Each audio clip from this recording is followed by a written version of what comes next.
The Brandeis Brief is Brandeis's way of using social context as a way to make laws seem constitutional, and using social relevance as the backbone of his argument rather than using constitutional arguments. I know there's this 14th Amendment out there, but there's also the issue of women with babies, right? And so you're not considering the 14th Amendment, you're considering the social implications of whatever law. And he was successful in employing this strategy. Okay, so that's the Supreme Court stuff. We'll talk a lot more about Schneck and Brandeis Brief.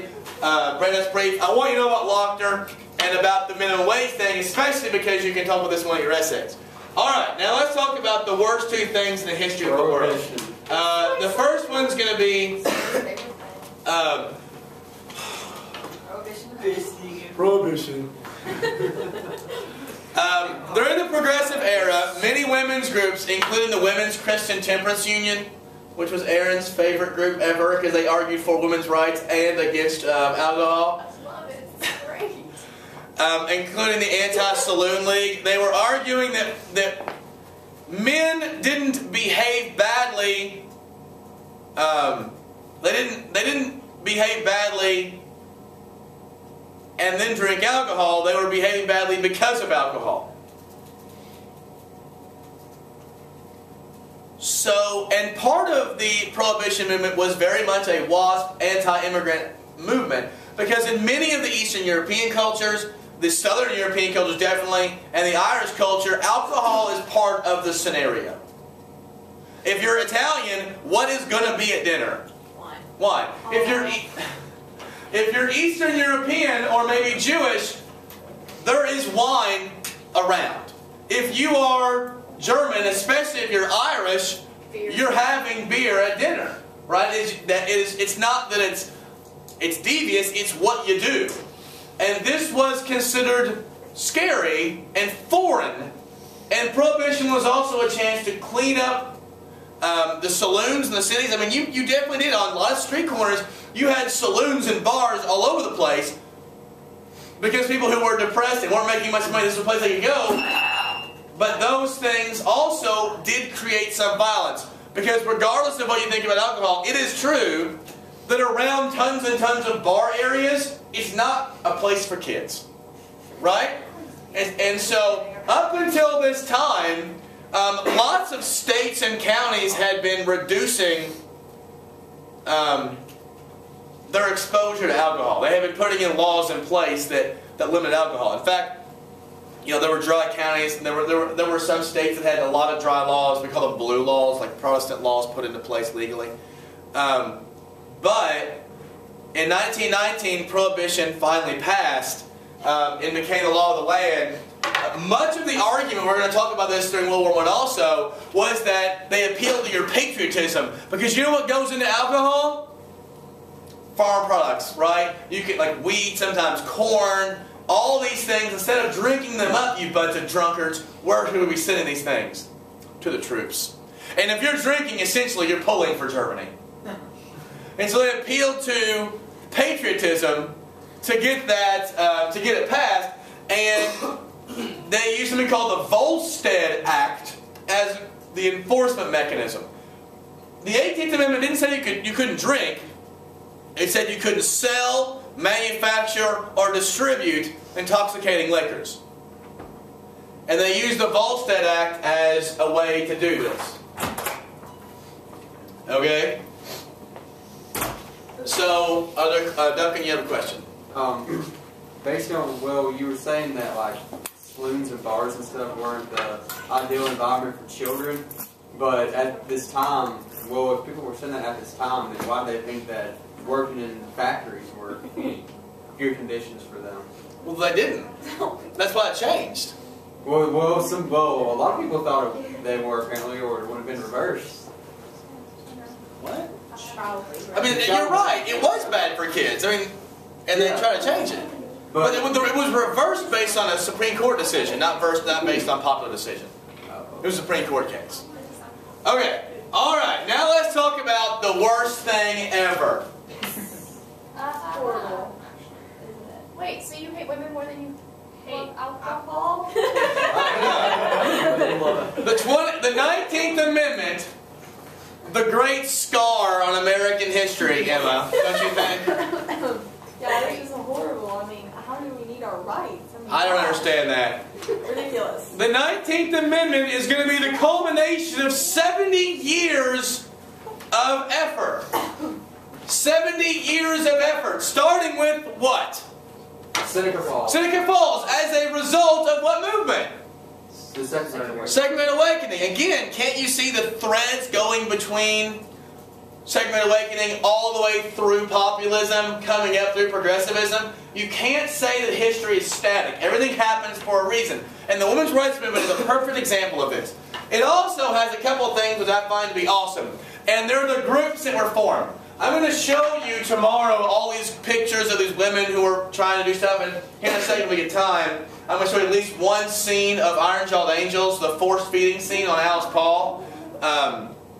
And then tomorrow I'll show you the vote where they actually voted it in. It's really, if you haven't seen Iron-Jawed Angels, it's a really powerful film. It's great. But they also had the best names. You had these two groups. You had the American Women's Suffrage Association and you had the National Women's Suffrage Association. And they were led by different people. They decided, let's come together. And what should we name it? The National American Women's Suffrage Association. It's kind of like the American Dodgeball Association of America. Right? And you have all these names. So what their focus was going state to state. Getting suffrage laws put in every single state. In fact, at the time of the 20th or the 19th Amendment, many states already had suffrage laws. And some states who didn't have suffrage laws, and I'm going to show you the map stuff tomorrow, in cities, women could already vote for things that were considered womanly, like school board elections because it affected kids, or like local city elections. The only place in the country that women could universally have no rights, you'll never guess the part of the country. The South. The South. The dirty South. The South was always the last one to give anyone rights, and continues to be the last place that anyone gets rights. So this is juxtaposed, you're welcome, by Alice Paul's plan, a group called the Congressional Union. She thought going state to state was a bad idea because in the end it doesn't solve the problem of every state. It's not universal. And she said we need an amendment. And she was a radical, and you're going to love her. And girls, when you do your 20th century biographies, Alice Paul's pretty inspirational. She went on hunger strikes all the time. She got arrested like it was crazy. She would chain herself to the wall or to the fences at the White House, forcing people to talk about the issues. She would go on hunger strikes until she met with senators. She would go on hunger strikes until certain things had happened. And she made this happen. You guys don't hear about her. She's not in popular lore. But she is a BA. And if you don't know much about her, you need to. Because for someone like me who has a daughter who will probably end up being your president one day, she is... I'm just kidding. She's going to call it cute cancer. She is really, really important. I thought she was going to be a nun. She is. She's a science nun. A science president. She goes, and she stays in the bedroom next to Kelly and I her entire life. And every day she goes to mass. She plays a couple rosaries. She goes off and cures diseases, and then goes to mass again, and then come home and tell me how much she loves me. That's pretty much what. Do what? No, she's gonna be president. I was just kidding about that. My son's gonna be president. He was going to be a priest, Mr. Snap. I gotta have grandkids somewhere. Alright, so Alice Paul's going to do this. Now, the 19th Amendment finally passes in 1920, and it barely passes. In fact, the story is great. And I'm going to show you not only the letter, but there was one state left. If you'll remember, Oh, yeah, that guy in the mall. we talked about this, right? Yeah. Yeah, one state left. Because to pass an amendment, it's 2/3 of Congress and 3/4 of state legislatures. And Tennessee was the last one. And I'm going to show you the letter where she wrote to her son on the floor, who's going to vote against women's suffrage. His name was Harry Burns. To be a good boy and vote for the rats, which was the code word for women. Did I show you guys that last year? No, but you told us about it. And then you can see, and I'm going to show you the footage of the movie too, and you can see him dramatically change his vote, and they go crazy, and it's really, really cool, and obviously Amanda cried a lot at that too. And I will be honest with you, the first time I saw it, I am a crier. I cry all the time. I teared up just in class, but like it was dark and no one saw it, so I.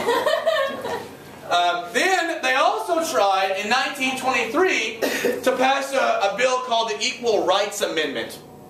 The Equal Rights Amendment was a bill forced on making equal pay for equal work. This bill did not pass in 1923, and it came up every now and again. In fact, it was lastly defeated in the 1980s. The Republican Congress defeated it in the 1980s, and it has gone away. Now, many argued we don't need this because we have the 14th Amendment that says there's equal citizenship. Many people did say it because while we had the 14th Amendment, women still aren't getting paid at the same rate that men are getting paid. Do what? Right, but that's not going to pass, and in terms of an amendment. Yeah. So that's where women are. And the 1920s are going to be a very good time for women activism because women have got this, and what you're going to see in the 1920s when we get there is women are going to become up front with their new social status. Women are going to be showing off leg now. Right before, if you showed your ankle, you were a road whore, right? Now women are going to be having skirts on. They're going to be dancing, showing shoulder. Women are going to be smoking. Yeah, shoulders. Women are going to be smoking in public. Women are going to be drinking and dancing, and the whole kit and caboodle. In fact, those of you who read Feminine Mystique, you'll remember Betty Friedan sort of talking longingly about the 1920s as the era of women going to school more, on their own more, much more independent socially and politically. Do we wear pants? Do what? Women were wearing pants. None of those silly bloomer dresses. Right. So that's where we're at. I really want to... Miss Wells is here. Miss Wells, do you want to see this 4-minute scene even if it goes in the SSR because it's probably going to be inspirational to you? All right. Yeah, actually, Hilary Swank plays Alice Paul. And also, remember, what is part of this movie?